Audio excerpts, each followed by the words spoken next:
The scholars international school ಸಾಧನೆಯ ಹಾದಿ. ಹಾಸನದ ಪುಟ್ಟು ಎಜುಕೇಷನ್ ಟ್ರಸ್ಟ್ನ the scholar international school ICSE ವಲಯ ಮಟ್ಟದ ಕ್ರೀಡೆಯಲ್ಲಿ ಸಾಧಿಸಿದ ಗೆಲುವಿನ ಯಶೋಗಾಥೆ ಕುರಿತ ಸರಣಿ ಕಾರ್ಯಕ್ರಮ. ಈ ಕಾರ್ಯಕ್ರಮದ ಪ್ರಾಯೋಜಕರು ದಿ ಸ್ಕಾಲರ್ ಇಂಟರ್ನ್ಯಾಷನಲ್ ಸ್ಕೂಲ್, ಉತ್ತರ ಬಡಾವಣೆ ಹಾಗೂ ಮಹಾಲಕ್ಷ್ಮಿ ಲೇಔಟ್, ಹಾಸನ.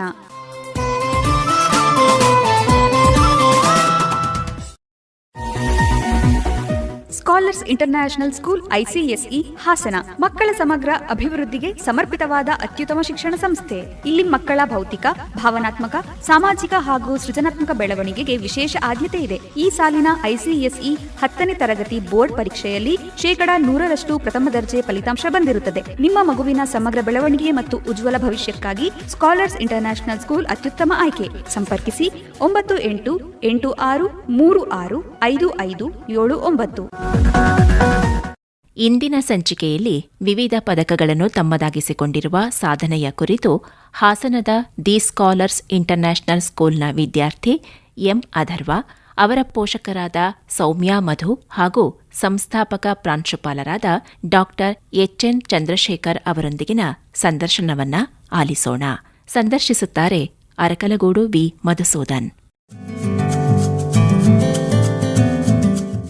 ಪ್ರೀತಿಯ ಕೇಳುಗರೆ, ತಮ್ಮೆಲ್ಲರಿಗೂ ನಮಸ್ಕಾರ. ಇವತ್ತಿನ ಸಂಚಿಕೆಗೆ ಸ್ವಾಗತ. ನಾವು ಈ ಮಾಲಿಕೆಯಲ್ಲಿ ಐಸಿಎಸ್ಸಿ ಸಿಲೆಬಸ್ಸಿಗೆ ಸಂಬಂಧಪಟ್ಟ ಹಾಗೆ ಈ ಒಂದು ವಲಯ ಮಟ್ಟದ ಕ್ರೀಡಾಕೂಟದಲ್ಲಿ ಭಾಗವಹಿಸಿ ವಿವಿಧ ಕ್ರೀಡೆಗಳಲ್ಲಿ ಬಹುಮಾನವನ್ನು ಪಡ್ಕೊಂಡಿರ್ತಕ್ಕಂತಹ ವಿದ್ಯಾರ್ಥಿಗಳನ್ನು ನಾವು ಮಾತನಾಡಿಸ್ತಾ ಇದ್ದೇವೆ. ಇವತ್ತಿನ ಈ ಸಂಚಿಕೆಯಲ್ಲಿ ಬಾಲಕರ ವಿಭಾಗದ ಈಜಿನಲ್ಲಿ ಭಾಗವಹಿಸಿ ಅದರಲ್ಲೂ ಕೂಡ 14 ವರ್ಷದ ಒಳಗಿನವರ ಒಂದು ಕ್ರೀಡಾಕೂಟದಲ್ಲಿ ಭಾಗವಹಿಸಿ ಅನೇಕ ಪ್ರಥಮ ಬಹುಮಾನಗಳನ್ನು ಪಡೆದುಕೊಂಡಿರ್ತಕ್ಕಂತಹ ಎಂ ಅಧರ್ವ ಇವರನ್ನು ಹಾಗೂ ಇವರ ಪೋಷಕರನ್ನು ಇವತ್ತಿನ ಸಂಚಿಕೆಯಲ್ಲಿ ನಾವು ಮಾತನಾಡಿಸ್ತಾ ಇದ್ದೇವೆ. ನಮಸ್ತೆ ಅಧರ್ವ. ನಮಸ್ತೆ ಸರ್. ಸೌಮ್ಯ ಅವ್ರಿಗೂ ಕೂಡ ನಮಸ್ಕಾರ. ನಮಸ್ತೆ ಸರ್. ಅಧರ್ವಂಗೆ ಯಾಕೆ ಇಷ್ಟ ಈಜು? ಈಜು ಮಾಡಿದರೆ ರಿಲ್ಯಾಕ್ಸ್ ಆಗುತ್ತೆ ಬಾಡಿ, ಮತ್ತು ಸ್ಪೀಡು ಆಗ್ಬೋದು. ಮತ್ತು ಫಸ್ಟ್ ಹೋಗ್ಬೇಕಾದ್ರೆ ನಂಗೆ ಭಯ ಇತ್ತು, ಈಗ ಅಷ್ಟು ಭಯ ಆಗಲ್ಲ. ಹಾಗಾಗಿ ಈಜು ಬಹಳ ಇಷ್ಟನಾ? ಮೊದಲು ಈಜಕ್ಕೆ ಹೋದಾಗ ಏನು ಅನ್ನಿಸ್ತು ಸರ್? ಭಯ ಅನ್ನಿಸ್ತಾ?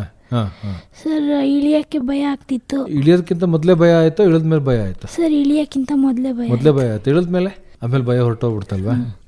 ಈಗ ಈ ಸಾಲಿನಲ್ಲಿ ನೀನು ಕ್ರೀಡಾಕೂಟಕ್ಕೆ ಹೋಗಿದ್ದಲ್ಲ, ವಲಯ ಮಟ್ಟದ ಕ್ರೀಡಾಕೂಟಕ್ಕೆ, ಈಜಿನಲ್ಲಿ ಯಾವ್ಯಾವ ಬಹುಮಾನ ಬಂತು ಮತ್ತು ಯಾವ್ಯಾವ್ದ್ರಲ್ಲಿ ಬಂತು? 200 ಮೀಟರ್ ಬ್ಯಾಕ್ ಸ್ಟ್ರೋಕಲ್ಲಿ ಗೋಲ್ಡ್ ಆಯಿತು, ಮತ್ತು 100 ಮೀಟರ್ ಬ್ಯಾಕ್ ಸ್ಟ್ರೋಕಲ್ಲೂ ಗೋಲ್ಡ್ ಆಯಿತು, 50 ಬ್ಯಾಕ್ ಸ್ಟ್ರೋಕಲ್ಲಿ ಸಿಲ್ವರ್ ಆಯಿತು.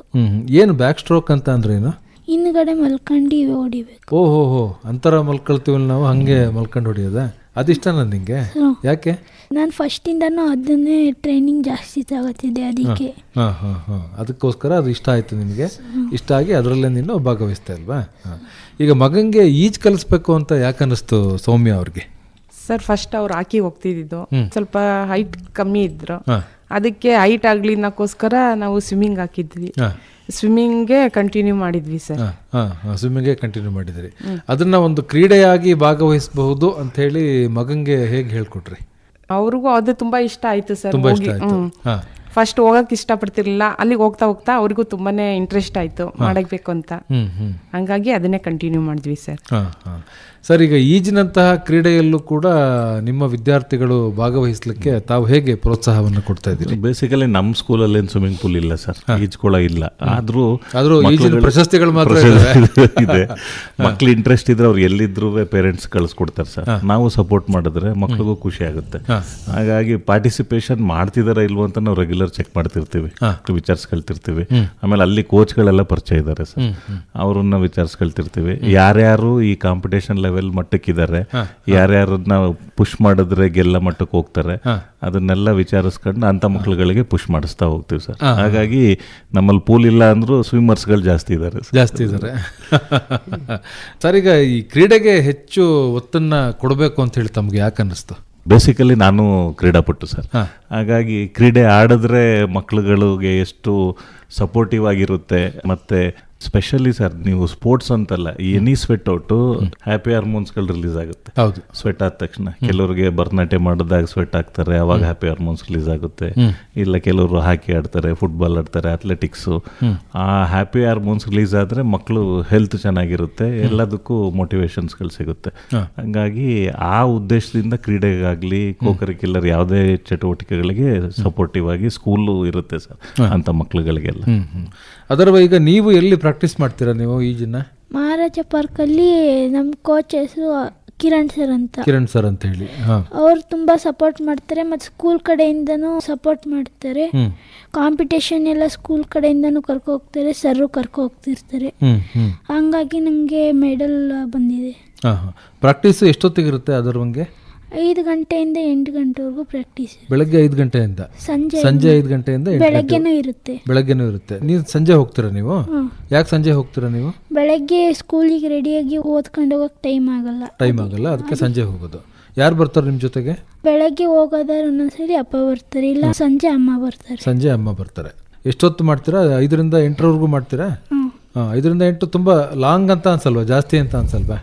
ಇಲ್ಲ, 1 ಅವರ್ ವರ್ಕೌಟ್ ಮಾಡಿಸ್ತಾರೆ ಮಾಮೂಲಿ ಡ್ರೈ ಲ್ಯಾಂಡ್.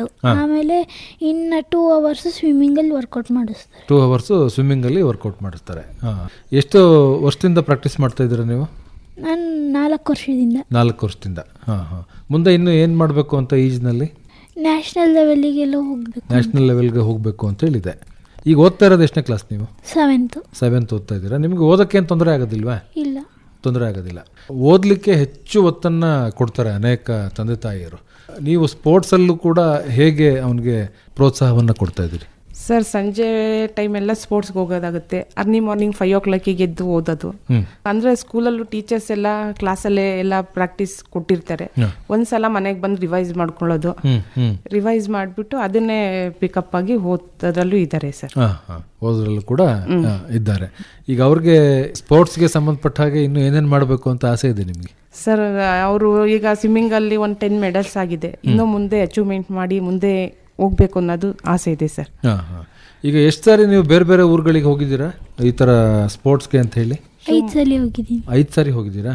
ಎಲ್ಲೆಲ್ಲಿ ಹೋಗಿದ್ದೀರಿ? ಶಿವಮೊಗ್ಗ, ಮೈಸೂರು, ಚಿಕ್ಕಮಂಗ್ಳೂರು, ಬೆಂಗಳೂರು. ಚಿಕ್ಕಮಂಗ್ಳೂರಿಗೆ ಇನ್ನೊಂದು ಸರಿ 2 ಸರಿ ಚಿಕ್ಕಮಂಗ್ಳೂರಿಗೆ ಹೋಗಿದ್ದೀರಾ. ಹಿಂಗೆ ಹೊರಗಡೆ ಊರಿಗೆ ಹೋಗುವಾಗ ಏನು ಅನ್ಸುತ್ತೆ? ಸ್ವಲ್ಪ ನರ್ವಸ್ ಆಗಿರುತ್ತೆ, ಕಾಂಪಿಟೇಟರ್ಸ್ ಹೆಂಗಿರ್ತಾರೆ ಅಂತ. ಅವರು ನೋಡಿದಾಗ ಏನಾದರೂ ಭಯ ಆಗುತ್ತೆ ನಿಮಗೆ? ಇಲ್ಲ, ಅವ್ರು ನಮ್ಗಿಂತ ಸ್ಪೀಡ್ ಇರ್ತಾರೋ ಅವ್ರು ಹೆಂಗ್ ಆಡ್ತಾರೆ ಅಂತ ಗೊತ್ತಿರೋದಿಲ್ಲ ನಿಮ್ಗಲ್ವಾ? ಅದೊಂದು ಸ್ವಲ್ಪ ಗೊಂದಲ ಇರುತ್ತೆ ಅಲ್ವಾ? ನೀವು ಅಂತೂ ಹೋಗಿ ಆಟ ಆಡ್ತೀರಾ ಅಲ್ವಾ? ಈಗ ಹೋಗಿ ಬರುವಾಗೆಲ್ಲ ನಿಮ್ಗೆ ಇಲ್ಲಿ ಕ್ಲಾಸಲ್ಲಿ ಲಾಸ್ ಆಗುತ್ತಲ್ವಾ? ಅದೆಲ್ಲ ಹೆಂಗೆ ನಿಮಗೆ ಮತ್ತೆ ಸಿಗುತ್ತೆ? ನೆಕ್ಸ್ಟ್ ಡೇ ಹೋದಾಗ ಟೀಚರ್ಸಿಗೆ ಸ್ವಲ್ಪ ಎಕ್ಸ್ಪ್ಲೇನ್ ಮಾಡಿ ಅಂತ ಕೇಳ್ತೀರಾ? ಹೇಳ್ತಾರ ಅವರು? ಈಗ ಸ್ಪೋರ್ಟ್ಸ್ ಅಂತ ಅಂದಾಗ ಒಂದೊಂದ್ಸರಿ 2-3 ದಿವಸ ಹೋಗ್ಬಿಡುತ್ತೆ ಮೇಡಮ್. ಅಷ್ಟು ಪಾಠ ಹೋಯ್ತು ಅಂತ ತುಂಬಾ ಜನ ನೊಂದ್ಕೊಳ್ಳೋ ಅಂತ ತಂದೆ ತಾಯಿಗಳು ಕೂಡ ಇರ್ತಾರೆ.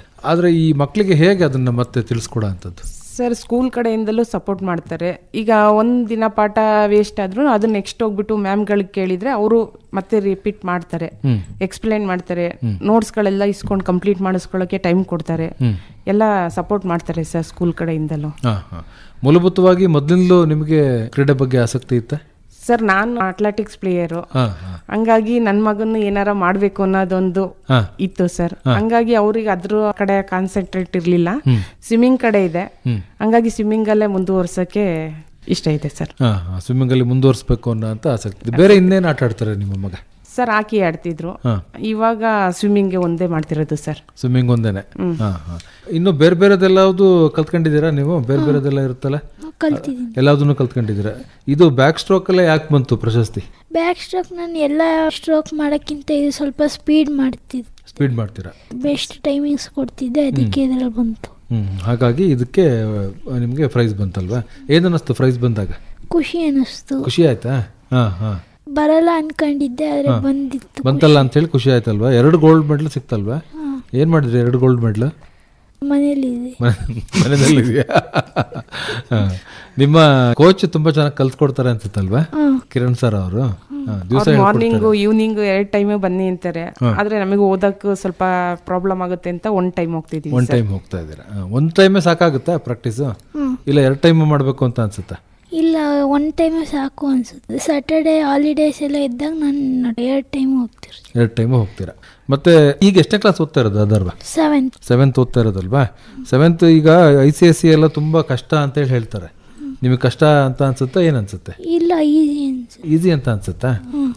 ಏನು ಕಷ್ಟ ಏನಾಗೋದಿಲ್ಲ. ಈಗ ಈ ಸ್ವಿಮ್ಮಿಂಗ್ ಎಲ್ಲ ಮಾಡ್ಕೊಂಡು ಮತ್ತೆ ಈ ಥರ ಹೊರಗಡೆ ಎಲ್ಲ ಕಾಂಪಿಟೇಷನ್ಸ್ಗಳಿಗೆಲ್ಲ ಹೋಗಿ ಮಾಡ್ಕೊಂಡು ಬರೋ ಅಂಥದ್ದು ಓದಿಗೆ ಎಲ್ಲಾದರೂ ಒಂದಷ್ಟು ತೊಂದರೆ ಆಗುತ್ತೆ ಅಂತ ಅನ್ಸುತ್ತಾ ನಿಮಗೆ? ಇಲ್ಲ, ಕಾಂಪಿಟೇಷನ್ ಎಲ್ಲ ಇದ್ದಾಗ ಅದು ನೆಕ್ಸ್ಟ್ ಡೇ ಓದಿರೋದೆಲ್ಲ ರಿಕವರ್ ಮಾಡ್ಕೊಳ್ತೀರಾ ಅಲ್ವಾ? ಈಗ ಹೋಮ್ವರ್ಕ್ ಮಾಡಲಿಕ್ಕೆ ಅಂಥದ್ಕೆಲ್ಲ ಟೈಮ್ ಸಾಕಾಗುತ್ತೆ ನಿಮಗೆ? ಎಷ್ಟೊತ್ತಿಂದ ಎಷ್ಟೊತ್ತವರೆಗೂ ಇರುತ್ತೆ ಸ್ಕೂಲ್? 8:45 ಇಂದ 4-5 ಇರುತ್ತೆ. 4-5 ಇರುತ್ತೆ. ಆಮೇಲೆ ಬಂದು ನೀವು 5 ಗಂಟೆಗೆ ಪ್ರಾಕ್ಟೀಸ್ಗೆ ಹೋಗ್ತೀರಾ ಅಲ್ವಾ? ಪ್ರಾಕ್ಟೀಸ್ ಮುಗಿಸ್ಕೊಂಡ್ಬಂದು ಆಮೇಲೆ ಹೋಮ್ವರ್ಕ್ ಮಾಡ್ತೀರಾ? ಹೋಮ್ವರ್ಕ್ ಜಾಸ್ತಿ ಕೊಡ್ತಾರಾ ನಿಮಗೆ? ಇಲ್ಲ, ಜಾಸ್ತಿ ಏನು ಕೊಡೋದಿಲ್ಲ. ಸ್ಕೂಲಲ್ಲೇ ಎಲ್ಲ ಬಹುತೇಕ ಹೇಳ್ಕೊಟ್ಬಿಡ್ತಾರಲ್ವಾ? ಹಾಗಾಗಿ ಏನು ಕಷ್ಟ ಅಂತೇಳಿ ಅನ್ಸೋದಿಲ್ಲ ಅಲ್ವಾ? ಮಗನ್ನ ಇನ್ನೂ ಏನು ಮಾಡಬೇಕು ಅನ್ನೋ ಒಂದು ಆಲೋಚನೆ ಇದೆ ತಮಗೆ? ಸರ್, ಅವ್ರಿಗೆ ಇನ್ನೂ ಇಂಟ್ರೆಸ್ಟ್ ತೋರಿಸಿದ್ರೆ ಇನ್ನೂ ಮುಂದೆ ಸಪೋರ್ಟ್ ಮಾಡೋ ಇದ್ದೀವಿ. ಅವ್ರ ಮೇಲೆ ನೋಡ್ಬೇಕು ಸರ್, ಅವ್ರು ಹೇಗೆ ಆಸಕ್ತಿ ತೋರಿಸ್ತಾರೆ ಅಂತ. ಸರ್, ಇಷ್ಟೆಲ್ಲ ಪ್ರಶಸ್ತಿಗಳು ಬೇರೆ ಬೇರೆ ವಿಭಾಗದಲ್ಲಿ ಬರುತ್ತೆ ಸರ್ ನಿಮ್ಮ ಶಾಲೆಗೆ. ಏನನ್ಸುತ್ತೆ ಸರ್ ನೀವು ಈ ಶಾಲೆಯ ಮುಖ್ಯಸ್ಥರಾಗಿ? ಖುಷಿ ಆಗುತ್ತೆ. ಈಗ ಶಾಲೆ ಆದ್ರೆ ಎಲ್ಲಾ ತರದ್ರಲ್ಲೂ ಇರ್ಬೇಕು ಸರ್. ನಾವು ಸ್ಪೋರ್ಟ್ಸ್ ಅಲ್ಲಿ ಇರಬೇಕು, ಕರಿಕ್ಯುಲರ್ ಇರಬೇಕು, ಅಕಾಡೆಮಿಕ್ಸ್ ಇರಬೇಕು. ಬರೀ ಅಕಾಡೆಮಿಕ್ಸ್ ಇಟ್ಕೊಂಡ್ರೆ ಅದನ್ನ ಕಂಪ್ಲೀಟ್ ಸ್ಕೂಲ್ ಅನ್ಸ್ಕೊಳ್ಳಲ್ಲ. If it is a complete school, student should involve in all category activities. ಹಂಗಾಗಿ ಕ್ರೀಡೆಗೆ ಸ್ವಲ್ಪ ನಾವು ಒಂದು ಗುಡುಗಂಜಿ ಜಾಸ್ತಿ ಒತ್ತು ಕೊಡ್ತೀವಿ. ನಿಮ್ಮ ಶಾಲೆಗೆ ಈ ಸಾಲಿನಲ್ಲಿ ಸುಮಾರು ಒಂದು 36 ಪ್ರಶಸ್ತಿಗಳು ಬಂದಿದೆ ಸರ್. ಇಷ್ಟೊಂದು ಪಡ್ಕೊಳ್ಳೋದಕ್ಕೆ ಹೇಗೆ ಸಾಧ್ಯ ಆಯ್ತು? ಇಂಟ್ರೆಸ್ಟ್ ಸರ್, ಇಂಟ್ರೆಸ್ಟ್, ನಿಮ್ಮ ಆಸಕ್ತಿ ಮತ್ತೆ ವಿದ್ಯಾರ್ಥಿಗಳ ಆಸಕ್ತಿ, ಪೋಷಕರ ಸಹಕಾರ. ಪೋಷಕರ ಜೊತೆ ನಮ್ಮ ಕ್ಲಾಸ್ ಟೀಚರ್ಸ್ಗಳು ಸಪೋರ್ಟಿವ್ ಆಗಿದ್ದಾರೆ ಸರ್. ಅವರು ಸಪೋರ್ಟ್ ಇಲ್ಲ ಅಂದ್ರೆ ಇವರಿಗೆಲ್ಲ ಬ್ಯಾಕ್ಲಾಗ್ಗಳು ಏನೇನು ಪೋರ್ಷನ್ಸ್ಗಳು ಪೆಂಡಿಂಗ್ ಇರುತ್ತೆ ಅದನ್ನೆಲ್ಲ ರಿಕವರ್ ಮಾಡಲಿಲ್ಲ ಅಂದರೆ ಆಮೇಲೆ ಸ್ಪೋರ್ಟ್ಸ್ ಕಡೆ ಇವರು ಮುಖಾನೆ ಮಾಡೋದಿಲ್ಲ. ಹೌದು, ಅದನ್ನೆಲ್ಲದನ್ನು ಬ್ಯಾಲೆನ್ಸ್ ಮಾಡ್ಕೊಂಡು ರಿಸಲ್ಟ್ ಬರ್ತಾ ಇದೆ ಸರ್. ಒಳ್ಳೇದು ಅದರ್ಬಾ. ಈಗ ನೆಕ್ಸ್ಟ್ ಕಾಂಪಿಟೇಷನ್ ಏನಿದೆಯೋ ಅದಕ್ಕೆ ಇನ್ನೂ ಚೆನ್ನಾಗಿ ತಯಾರಾಗಬೇಕು. ಅಲ್ಲೂ ಕೂಡ ಎಷ್ಟು ಸಾಧ್ಯನೋ ಅಷ್ಟು ಗೋಲ್ಡ್ ಮೆಡಲ್ ತಗೊಂಡ್ಬರ್ಬೇಕು. ಓಕೆನಾ? ಇದುವರೆಗೆ ಚೆನ್ನಾಗಿ ಹೇಳಿದೆ, ನೀನು ಹೆಂಗೆ ಸ್ವಿಮ್ ಮಾಡ್ತೀಯಾ, ಎಲ್ಲೆಲ್ಲಿಗೆ ಹೋಗಿದ್ದೆ, ಎಲ್ಲದನ್ನು ಕೂಡ ಹೇಳಿದೆ ಅಲ್ವಾ? ಈ ಎಲ್ಲ ವಿಚಾರಗಳನ್ನು ಹಂಚಿಕೊಂಡಿದ್ದಕ್ಕೆ ನಿನಗೆ ಮತ್ತು ನಿಮ್ಮ ತಾಯಿಯವರಿಗೆ, ಸರ್ಗೆ, ಎಲ್ರಿಗೂ ಕೂಡ ಧನ್ಯವಾದ. ನಮಸ್ಕಾರ. ನಮಸ್ತೆ. Thank you sir. ಇದುವರೆಗೂ ವಿವಿಧ ಪದಕಗಳನ್ನು ತಮ್ಮದಾಗಿಸಿಕೊಂಡಿರುವ ಸಾಧನೆಯ ಕುರಿತು ಹಾಸನದ ದಿ ಸ್ಕಾಲರ್ಸ್ ಇಂಟರ್ನ್ಯಾಷನಲ್ ಸ್ಕೂಲ್ನ ವಿದ್ಯಾರ್ಥಿ ಎಂ ಅಧರ್ವ, ಅವರ ಪೋಷಕರಾದ ಸೌಮ್ಯ ಮಧು ಹಾಗೂ ಸಂಸ್ಥಾಪಕ ಪ್ರಾಂಶುಪಾಲರಾದ ಡಾಕ್ಟರ್ ಎಚ್ಎನ್ ಚಂದ್ರಶೇಖರ್ ಅವರೊಂದಿಗಿನ ಸಂದರ್ಶನ ಪ್ರಸಾರವಾಯಿತು. ಸಂದರ್ಶಕರು Arakalagudu B Madhusudan. Scholars international school ICSE Hassan ಮಕ್ಕಳ ಸಮಗ್ರ ಅಭಿವೃದ್ಧಿಗೆ ಸಮರ್ಪಿತವಾದ ಅತ್ಯುತ್ತಮ ಶಿಕ್ಷಣ ಸಂಸ್ಥೆ. ಇಲ್ಲಿ ಮಕ್ಕಳ ಭೌತಿಕ, ಭಾವನಾತ್ಮಕ, ಸಾಮಾಜಿಕ ಹಾಗೂ ಸೃಜನಾತ್ಮಕ ಬೆಳವಣಿಗೆಗೆ ವಿಶೇಷ ಆದ್ಯತೆ ಇದೆ. ಈ ಸಾಲಿನ ICSE 10ನೇ ತರಗತಿ ಬೋರ್ಡ್ ಪರೀಕ್ಷೆಯಲ್ಲಿ 100% ಪ್ರಥಮ ದರ್ಜೆ ಫಲಿತಾಂಶ ಬಂದಿರುತ್ತದೆ. ನಿಮ್ಮ ಮಗುವಿನ ಸಮಗ್ರ ಬೆಳವಣಿಗೆ ಮತ್ತು ಉಜ್ವಲ ಭವಿಷ್ಯಕ್ಕಾಗಿ ಸ್ಕಾಲರ್ಸ್ ಇಂಟರ್ನ್ಯಾಷನಲ್ ಸ್ಕೂಲ್ ಅತ್ಯುತ್ತಮ ಆಯ್ಕೆ. ಸಂಪರ್ಕಿಸಿ 9886365579.